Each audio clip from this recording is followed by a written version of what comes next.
Hi and welcome to Finally Fabulous. Today I'm thrilled to be joined by the smart, fun and radiant Rashee. Rashee and I have known each other for several years and I'm always struck by her ability to shift and adapt to change, embracing every opportunity that comes her way. From leaving India at just 25, building a career in tech and advocating for women with STEM careers, to now learning how to just pause. Rashee is full of life and the change it can bring her. Her mantra is, don't settle, dream big, control your destiny. I really hope you enjoy listening to it as much as I enjoyed chatting to her. Hello and welcome to Finally Fabulous with me, Kate. I'm absolutely delighted to be joined today by radiant Rashee. That's your new name. Here she is today. Hi, Rashee. Welcome to the podcast. Hello, Kate. Glad to be here. So, Rashee, we've known each other for quite a number of years now. And what's always struck me is your ability to shift and change and adapt to different environments and different scenarios as they come hurtling towards you. And another thing that you do is you always bring people in to your fold.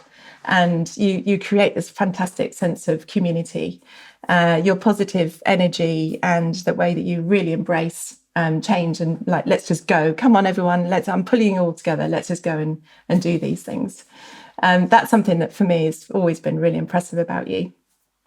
And I love working with your energy. I think you know me better than I do. So one of the major shifts in your life was when we would have to talk about it, was when you left India for the first time and came to London all alone at age 25 and left the kind of bosom of your family in India. How was that for you? So obviously grew up in India, studied in India. And then I was a middle child, grew up in a very, very protective family. I'm also a middle child. I know all about that. I know that about you. That's why, we connect better. Yeah. So grew up in a very protective environment. And I always wanted to be independent, always wanted to be my own person. So while growing up over there, you get molded into, oh, you're so-and-so's daughter. Or you're so-and-so's wife. You never really get to be who you are. So I always wanted an identity for myself. Like I wanted to be Rashee and I wanted, to live for something that I believed in and not be cast into, the very typical mold that a lot of women end up being, cast into. And I'm not saying that's wrong because, things work for them. But for me, I wanted something different. So 25 years ago, was working with an Indian tech company, and they had an opportunity for someone to come on site and work on an on-site program. And I was like, "Yeah, I'll do it." So I think there's one of the things that I recognize about myself is like I'm not afraid of raising my hand and putting myself forward.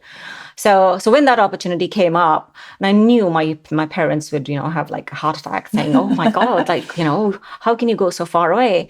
Had never been on a flight before, had never been out of the country, obviously. So that was a very, very big deal. Huge, big deal. But because it was related to work, and parents were extremely supportive about a career. So when I said, I'm going away for work, and if I don't go, I might get sacked.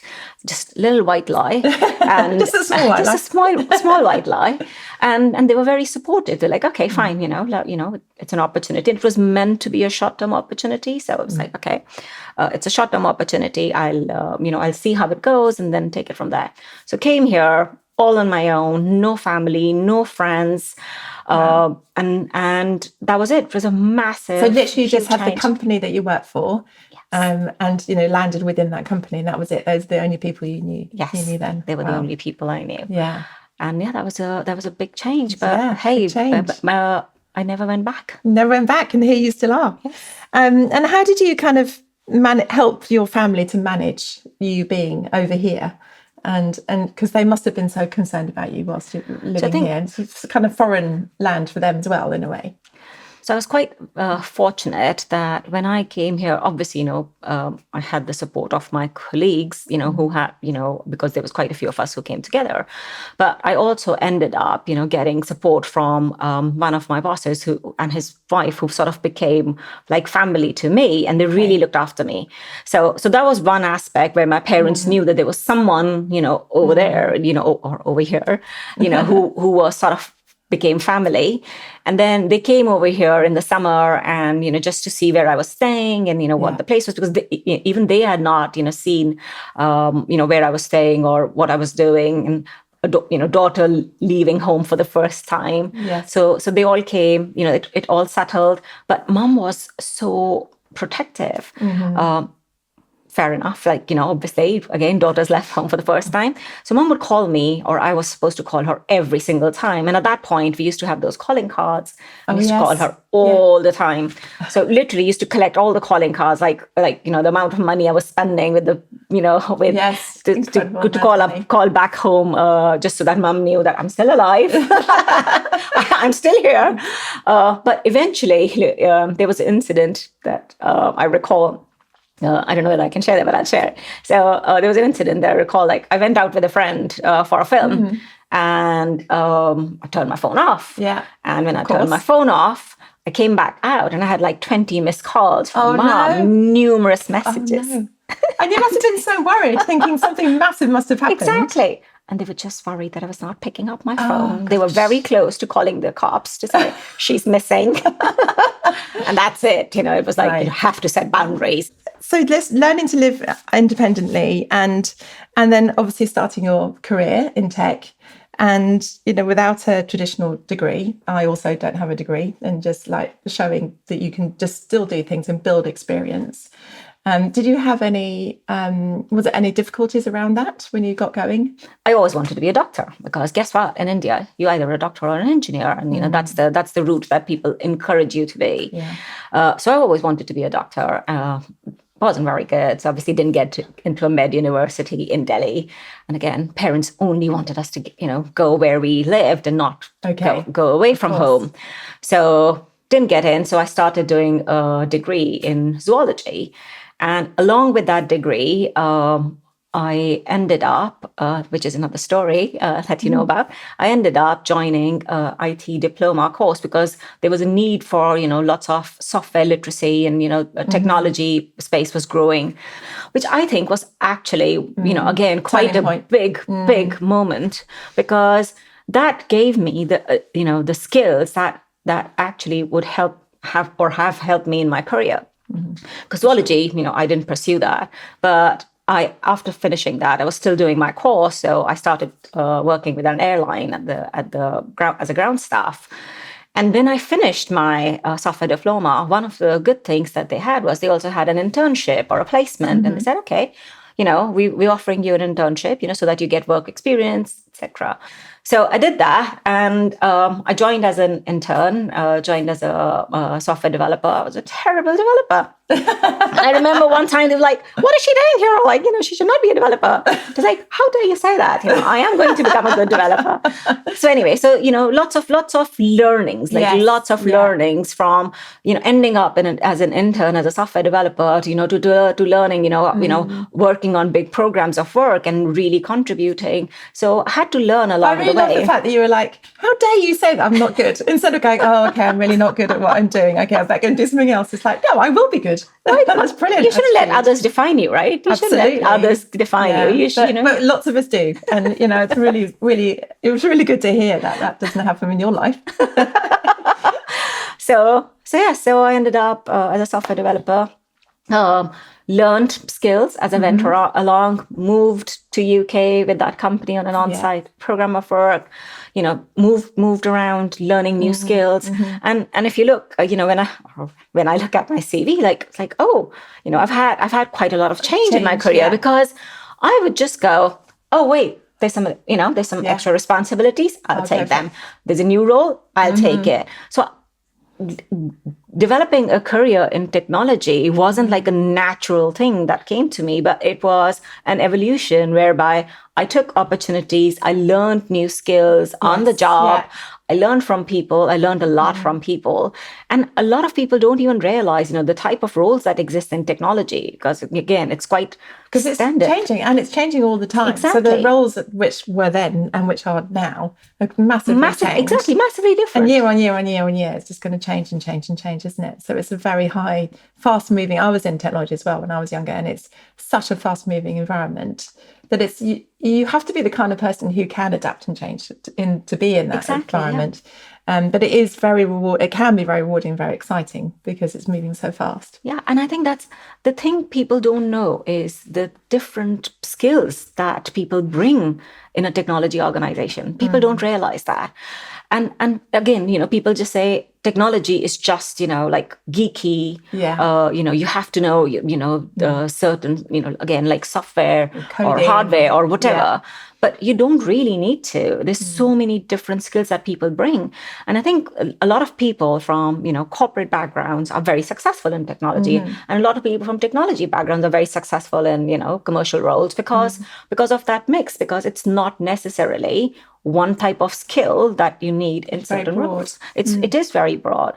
And did you have any was there any impact on you being a woman? Did you see any difference in the workplace or in your journey coming across from India and coming to the UK?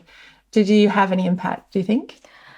I think one of the things that's been all constant is like as a woman, I believe you have to work harder, or I have seen that I've had to work harder than some of my peers, to get the same outcome. In my early years, when I started working here, I think there was also that cultural aspect because I came from India, and the environment I was working in, the people always had this thing about, she's from India, and there's a certain cultural expectation of people who come from India, and I didn't feel that fit that natural mold, so they were, they had to like change in how they interacted with me. And obviously I was learning, to adapt to the culture over here. So I think it was an evolution in the early years where it was just a cultural adaptation and, people understanding that you can't just generalize, right? All Indians are this, completely. Or you can't generalize Indians. You have to look at a person on their own personal merit. Always. And I think towards the later years, as I said, it's about, I felt like had to work harder to prove yourself, that yes, I'm competent. Yes, I can take on additional roles, or yes, I can take on more responsibilities. I got them. I mean, I had extremely supportive, managers or people around me who gave me the extra opportunities, because I would always raise my hand and say, hey, I'll take that on. But I'll give you an example where there was this, very difficult program, and there was a message that just wasn't landing with the team. So I observed, one of the guys, like, okay, let me just see how is he getting, all the right outcome in a similar situation. So I observed him and I say, okay, that's how he deals with this scenario. So I try to use the exact same, the exact same tone, exact same conversation. And body language and everything. Well. Like try to say, let me see how he does it. I'm going to do the same. Yeah. Didn't work. Like how is that possible that, he can do that? And you just realize people see you in a completely different light. You're saying the same things. You're very confident. That person is very confident, but you're bossy. He's not. You're saying the same thing. You're just trying to put a point across. He's trying to put a point across, but you're aggressive. He's assertive. Like there are those little things that you have to work around. You have to be extremely resilient, to get or cut through all of that. Because now, you are, you've done a lot of work around being a woman in STEM and really advocating for that and advocating for women. And these are some of the tips that you give to women in your day-to-day life that I think must be really inspiring, really helpful to that. And the idea of constant change and standing up for yourself and that it's really tricky to overcome the difference of the people's perception between being assertive and being bossy. And, it's really hard, and there's only so much that you can do. And I suppose, what tips have you done to come around that and help people? So when you're coaching or mentoring someone, so obviously I have my own life experiences, my own situations, how I've dealt with certain scenarios. I'm not saying it's all been easy. Some of them have been extremely difficult. Yeah. But when I'm coaching or mentoring someone, I think one of the things about growth, personal growth, not just career growth, is about, change. It's about how, don't just expect the external system around you to change, but how are you changing to adapt to the external scenario? So I think one of the things that I always say to them is, don't be shy of, someone saying no. Yes. Okay. Or don't be shy of, approaching someone, let's just say for a coffee or building a network and, or some sort of advice or applying for a role. They can say no. Yeah. You've not lost anything. In fact, you've gained, somebody, let's just say you approach 10 people, 2 might say yes. You've gained 2 people. Yes. Like you've actually managed to connect there. Yeah. So I've always told them, go for it. Like, don't let anything hold you back. You will hear no more times than you will hear yes, but you've not lost anything. Yeah. You've only That's really gained. good advice. That's really good advice. And it's really important to really think that in, because we do get so many knockbacks in our lives. And you're right. So if we did go every time you had a knockback, go, okay, then, and I think as women, we are so resilient to that, as you say. We're used to having that, deflection and you won't be good enough, or, even tradesmen turning up at the door and not wanting to talk to you because you're the woman of the house and not the man. Although in my house, lots of people know that I do make those decisions, and I'm sure it's the same in yours.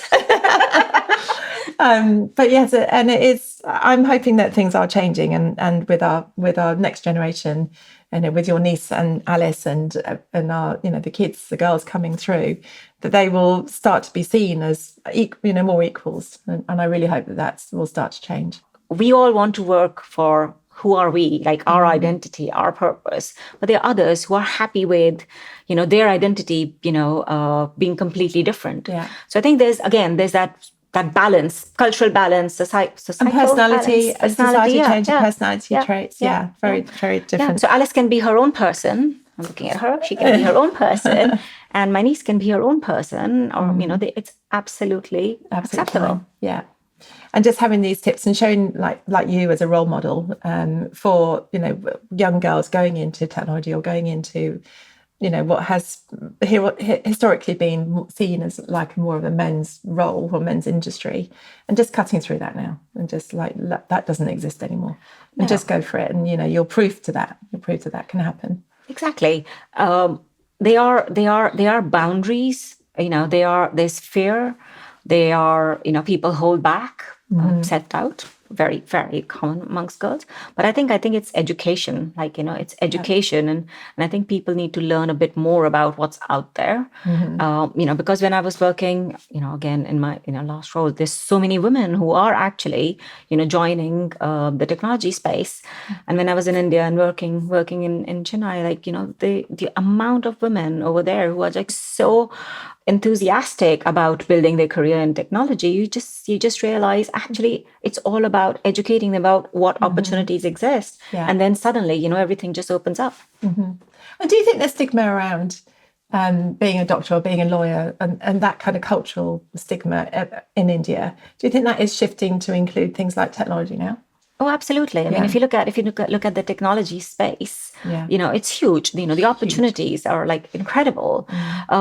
I think the norm is still around engineering roles and being a doctor, but the software industry, or let's say the technology space, has really, really shifted. I mean, you look, the numbers are astounding. The number of the technology companies that exist in India, new ones coming up all the time. Growth, massive growth. Absolutely massive growth. And a lot of workforces, of course, shifting, to India for various reasons. But they understand. I think people understand what opportunities exist now. So, but it's about access to those opportunities, because a lot of these technology companies might be, based in big towns and cities. So how do you get, people, the workforce, to move to those areas? So I think a lot of people with a hybrid way of working, remote jobs. So I think all of that is shifting. Now we look at your kind of what we like to call our fuck it moment, and your fuck it moment, and really this comes quite recently for you, where you chose to take a career break. And well, it actually didn't come recently because you probably made the decision about a year before you actually did it, right? That's true. And what was the kind of reasoning for you doing that? So I have been thinking, it's not even a year, to be honest, like the fuck it moments don't just happen. Yeah. I think it was a case of thinking about, I've been working constantly for forever, since I started in India. And I've never really had a break. And because I don't have kids and I've never really stopped thinking about work. So, women who end up having kids, or, when they're on mat leave, their focus is their kids, not work. Yes. Whereas my focus has never shifted. My focus has always been work. So I think I wanted that pause, the reset, call it hiatus, whatever. So I've been thinking about that pause for a very long time. And last year, like 2025 was my big 50th. So I thought, join the club. About time. Cute. So I think there was a lot of things that were starting to come together. Okay. And, situation shifting at work. I was constantly thinking about this, work-life balance, just pausing, like literally pausing, not a sabbatical that you have a job to go back to, but actually not thinking about work. Stop. For me, I'm not working. Yeah. I am going to travel. I am going to think about, my family. I'm going to think about myself, learn new skills.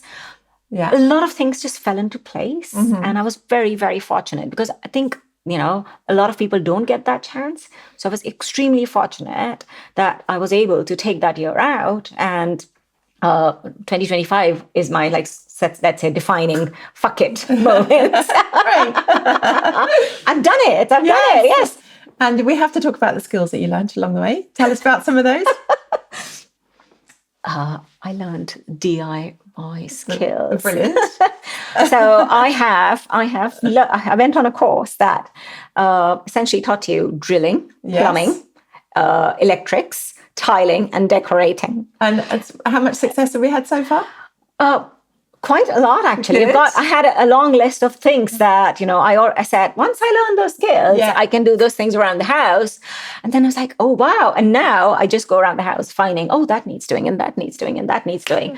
So I know I will call professionals in when needed, but I mean, that, learning those fundamentals. Why did I not do it before? I don't know. Well, it's just one of those things. You didn't have time. You didn't have People are really shocked. They're like, we just pay someone, to do that stuff. But I also look at people, like some of my friends, like, oh, you can't even change a light switch. Like, I know, I can now. Well, congratulations. Thank you. For learning how to do those things. I'm feeling slightly concerned for Ed on his behalf. He's actually enjoying it. He's like, as long as she doesn't destroy the house, it's okay. And also you've had some amazing traveling experiences as well. So I imagine that your zoology degree at the beginning has been really coming into its own. Oh, yeah. Galapagos has been incredible. So Galapagos had always been on my bucket list. And I thought, last year, again, big year of travel, it has to be done. Yeah. And it was the best holiday ever.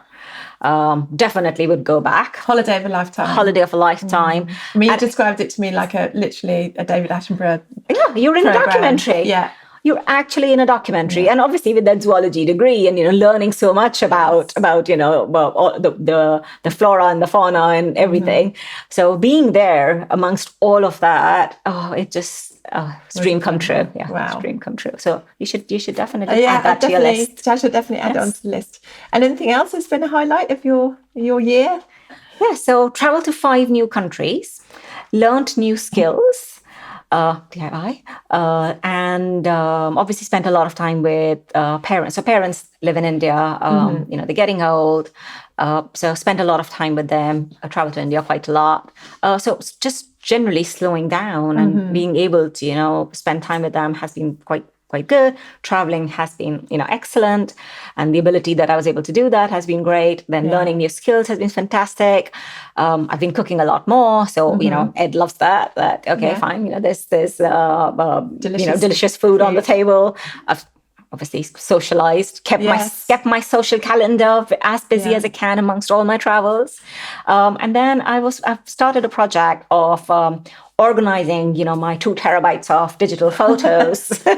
And I didn't want to use any kind of like AI tool or technology to just filter through them and, sort them out. So I said, I'm going to manually go through every single year, tag photos, delete photos that I don't want.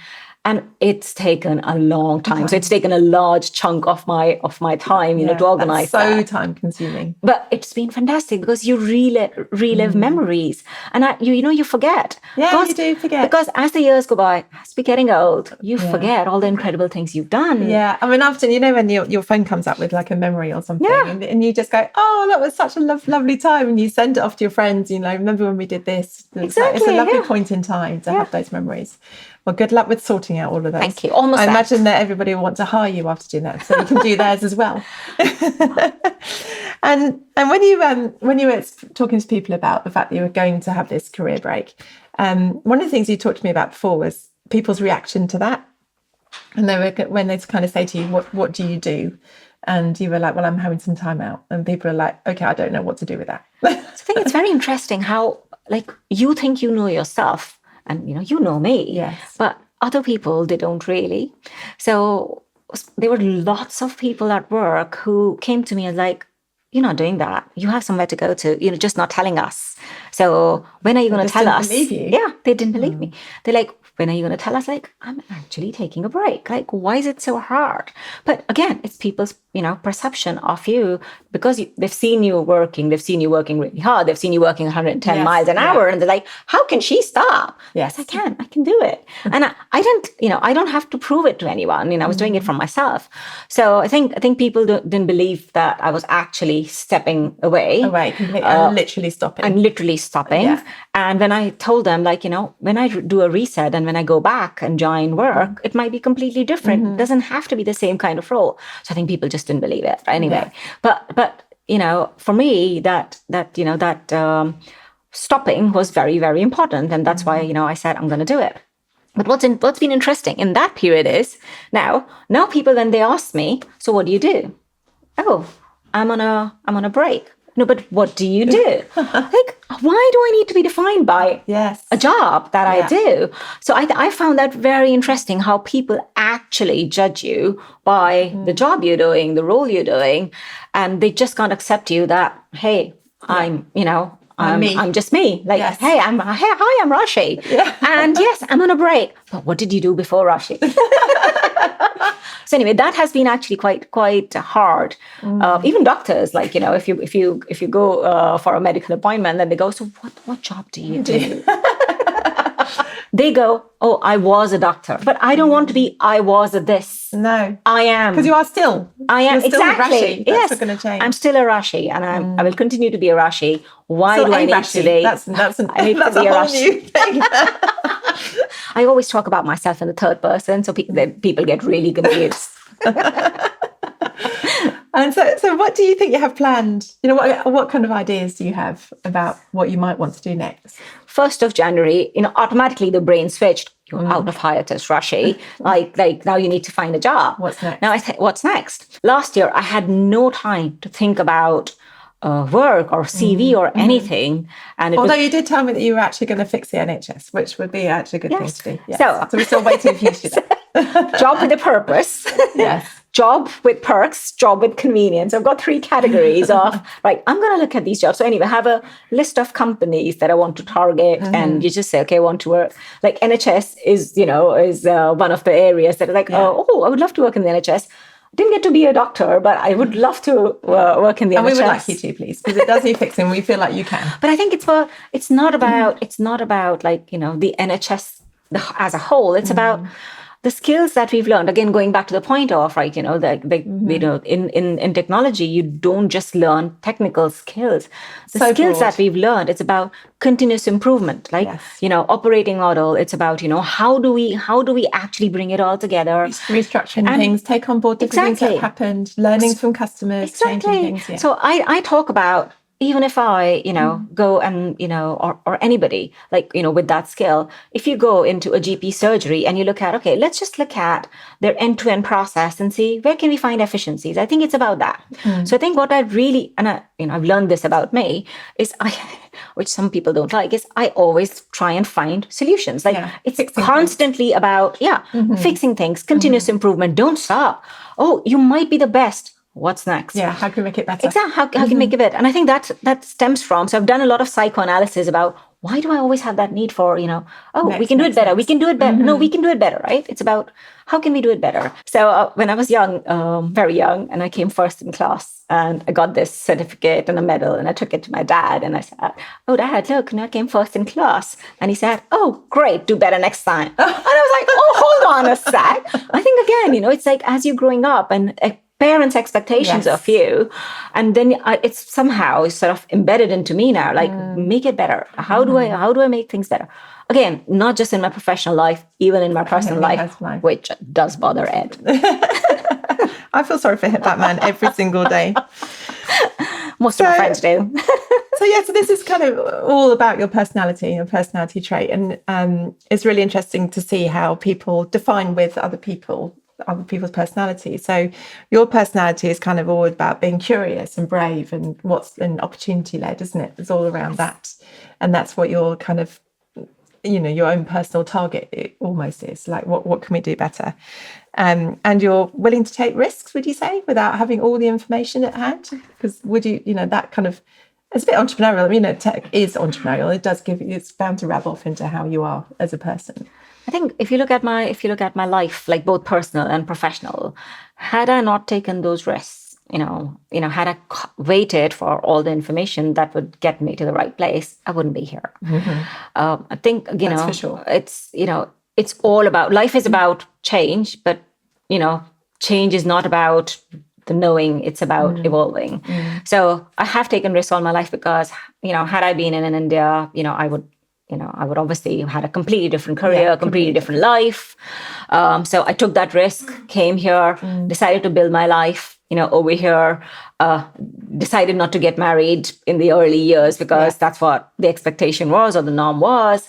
And I think that probably, and then in the career, like always putting my hand up to say, I'll take on more responsibility. So it wasn't about, wait for things to happen to you. Like, how can I actually change my own life and my own put yourself career out there, put yourself into the situation where you can be noticed.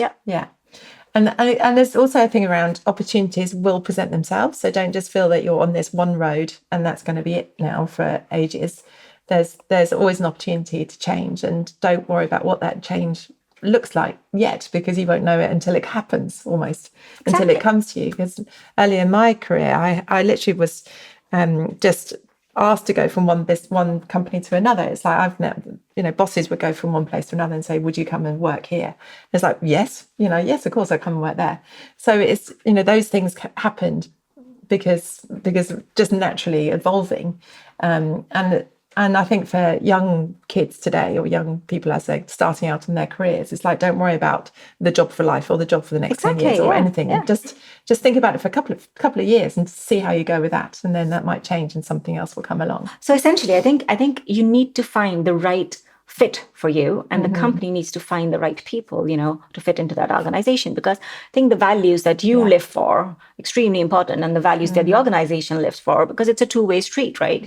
You don't want to be, be career oriented, but forget what happiness is, what actually brings you joy, in work. Yeah. Because work, if it's not something that you enjoy and you're just doing it, it will get you down very quickly. So I think you need to find the little joys that come in your day to day, especially if you're doing 5-day work week. Yeah. So you really need to find that. And I think that's extremely important. So people starting out, the world is out there. Yes. Just explore so much there. And just grab the opportunity and then just see what happens. And sometimes you'll get it right, sometimes you'll enjoy it, and sometimes you won't get it right, but the learning will never go away. That experience, that learning, the people you connect with, it stays for life.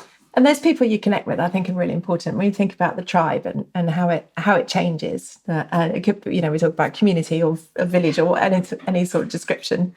Do you think your tribe has shifted over the years? Oh, absolutely. So if you think about the early years, right, growing up in India, and, obviously you have your parents, very supportive about education and making sure, their daughters ended up getting the right opportunity. And I think that probably helped in the early career, and even though, the little white lie got me here with the parents, but they were still supportive. They were extremely supportive, and the sisters were extremely supportive. And I think when I came here, having my pseudo family, like, I told you about my boss and his wife, who became family and really supported me in helping me settle here. And the people then I met along the way, both at work and outside, and they helped me. So they became my tribe. So from parents to, the pseudo family over here, and they're still my family over here. And then my husband, he's basically like a partner, he's someone, a confidant, like he helps me in that process. And then all the people, in my network, like you, like I wouldn't be again where I am without the support of, my tribe, my community. And I think you need that because again, you need that along the way. We don't live in a society where you can just shut yourself and I live alone. You don't live alone. And also you need other people to discover yourself. So you think you know things about you. And I need a Kate to tell me who I am sometimes, and I need an Ed, to tell me who I am. And I think that makes you stronger, that makes you grow.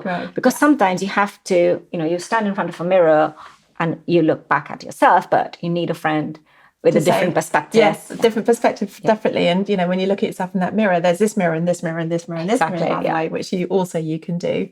And also learning from people inside your tribe, how they see you and what they use you for. So, and the other side of the fence, if you like. So, and that's always interesting to learn about yourself, is like how they treat you. I think it's really, really important to have your community and, take them along on your journey, and you join their journey because it might be different paths. No, I completely agree with that. And also, it's really important now as well to have connections, in network, in life, when you're shifting your career, or if you want to do something different, or, going through your LinkedIn or all of your friend set and going, who do I know who works at the NHS? How can they help me to get in? So if we're to think about some of the, fabulous takeaways from today, we've talked a lot about don't settle. And I think that's, something that's really key to you, Rashee, particularly is like, what else is out there? So I always say I'm on a continuous improvement journey. So, your life, you can shape it however you want. I read a book ages ago, which was about parallel lifetimes. And at every point in your time, when you have to take a decision, there's a choice to be made, go here or go there. You take one path, and there might be another Rashee who took another path. And it's okay that, your lives went different ways, but it was a choice, a conscious choice. And I think when I started living on my own, I basically I said to myself, my choices, my decisions, my mistakes, my successes, and I will have people around me who will help me along the way, but I will never blame them for the choices I make. I will consult them on things, but I will never blame them. And I think that's really, really important for me to say, I have brought people along with me. I have made certain choices, but a lot of people end up with regrets because they blame other people for what they are. So I think that's one thing that I've lived by. And I think for me, because change has been constant, I've always challenged status quo in my personal life, professional life. And I always say to people to say, don't be scared. Like, don't be scared of change. It's happening regardless of what you want. So make it happen consciously. Take life into your own hands. Embrace it. And then take the risk, right? Believe in yourself. Take the risk, believe in yourself, and see where it goes.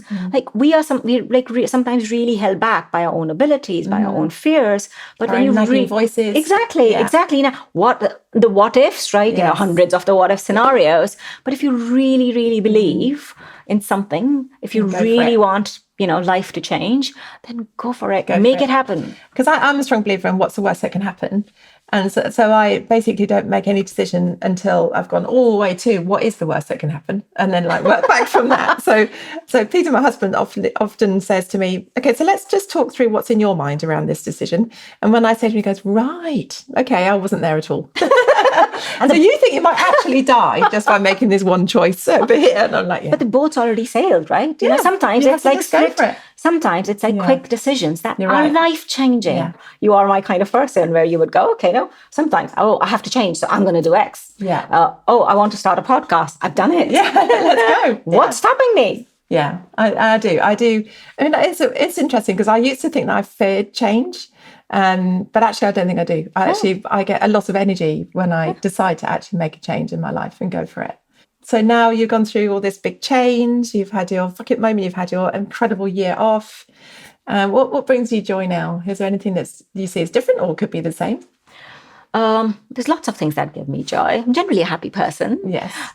So my husband said to me, he said, one noticeable change from last year, like just stepping away, is I have become a lot more relaxed. Like, hooray! That's till I start my new job. So I think that's incredible because I used to operate at 110 miles an hour, and I could not stop. Yeah. And I think having that pause, that reset, has helped me relax a bit more. Like, you know, you were telling me earlier about your friend not having that alarm clock. I don't think I've had an alarm clock for a very long time. So if I train my mind to say I have to get up at 8, for some reason, I will wake up at 8. It's great. So it's just how, you know, how your brain starts operating, you know, after you've had, you know, a life-defining moment of not working for a year, and also spending time on myself. But the other things that give me joy, and have always given me joy, I love food. I love food. That's why I think I cook more. I love cooking for people, and I love entertaining. So I think having that continuity in my social life, plus you know, the things that I enjoy doing over last year has been great. I think really just having time just to really embellish and all that kind of stuff. And not being worried about, oh my God, you know, it's late and, you know, I have to get up in the morning, or I can take all day cooking for them. Yes. So I think there are things where, because you've slowed down, you can invest a bit more time in those activities. But whereas, you know, when you're working, you're so, you know, the time, it all squished up. And you don't have time to do it. I mean, and I've had one of your homemade curries, and I was like, oh my goodness, it was just incredible. And then you gave me enough food to take home for like a whole month, and I was like, Peter was like, this is still Rashee's curry. I was like, yes, it is. Go the right way. It's so delicious. I think that runs in our family. We cannot cook like food for like 2 people. We always cook for the community. And how are you going to hold on to that? Some of those things when you go back into the craziness and chaoticness of work. I think I've learned to like think a bit more about, does it really need to, you know, be done now? And I think that's what's helped, because I also have this OCD where all the cushions have to be perfect at night. You know, the kitchen has to be immaculate at night, like all the, you know, blankets and everything has to be put away in a certain place. But then one day I just said, okay, I'm going to leave the coasters on the table, move the cushions around, and see whether I can sleep or not. This was last year. And guess what? I still slept like a baby. Like, okay, nothing's really happened. But anyway, it's about, you know, just realizing, so what? So I think it's so what, because I was constantly on, if I don't do this, then it's going to happen. And I don't do that. And that deadline has to be done now. And it's like, no, actually, it doesn't have to give be done yourself now. a break, let yourself off. Yeah. So I've done that. Be kind to yourself, isn't it? Be kind. I think be kind, but also be mindful of the impact you're probably having on others. Like Ed saying, oh shit, like I haven't left the cushions in the right place. It's all right, honey, it's fine. I just feel so sorry for that man. I think you are a testimony to being fabulous, and I'm so pleased that you're sitting here in front of me today feeling finally fabulous. In front of another fabulous person, Kate the fabulous person. Thank you. It's been an absolute pleasure to have you on the podcast today, Rashee. Thank you so much. Thank you for having me. And been just great. Full of smiles and bouncy hair. I love all your bouncy hair when you arrive, and it's sunshine outside. And it's been glorious. Really, really lovely having you. Thank you for sharing your stories and all your tips.